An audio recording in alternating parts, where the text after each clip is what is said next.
Christmas with the Cranks is a well-known Christmas movie, but it's also one of the few times that I think the movie did a better job than the book.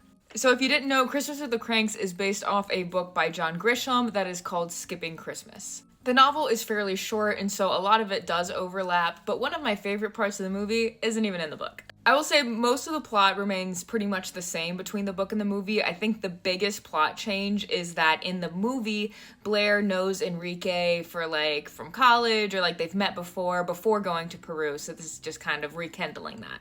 In the book, Blair leaves for Peru around Thanksgiving, and then when she's calling her family right before Christmas, she says, oh yeah, I met Enrique for the first time, it was love at first sight, and then within a week, we knew that we were gonna marry each other. So reasonably a little bit more concerning than in the movie. I will say one of the cool things that we get in the book is a lot more inner monologue of characters, specifically of Laura and of the neighbors. However, if you have any dislike of Luther in the movie, he is so much worse in the book. Book Luther is blatantly more sexist and racist. I'd say the book is primarily his inner monologue, and we get a lot of comments that are not great about women, about people of color, about people in minimum wage jobs.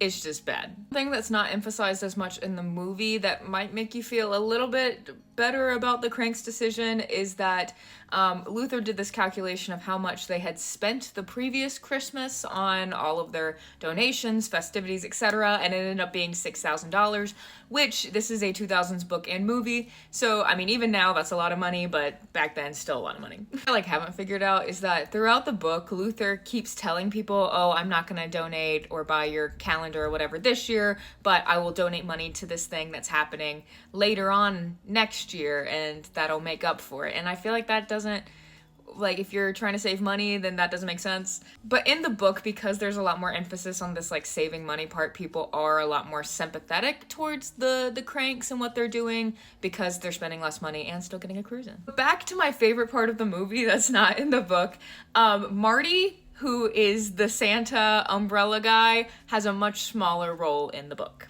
My favorite Christmas trope is the Secret Santa character. I love when I can just clock that a character is actually Santa. But anyway, in the book, Marty does have a brief appearance in that he comes to the Christmas party and he does still sing with Enrique, so that's part of it. But he doesn't dress as Santa and he doesn't stop the robbery, which the robbery that's in the movie, that whole plot line, not in the book. Also no specific mentions about fights over hickory honey ham or specific beef between Luther and the neighbor's cat, though the book does mention that Luther does not like cats. And then I don't know why they added this scene in the movie, but there is a scene where Laura runs into the priest after she goes to the tanning bed, and I think she does have a cut on her head or something, but it's not her and Luther in their swimsuits running into anybody. I think important context that the book provided was that the reason that the neighbors were so pushy about, at least at first, about the Cranks at least decorating or putting Frosty up was that there is this huge neighborhood competition to have the most festive street, and so if the Cranks don't participate, then it does dock them in some way for this competition, and they do end up not winning the competition. In the comments, is there anything that surprised you that was in the books or the movies? What's your favorite scene from Christmas with the Cranks or from Skipping Christmas?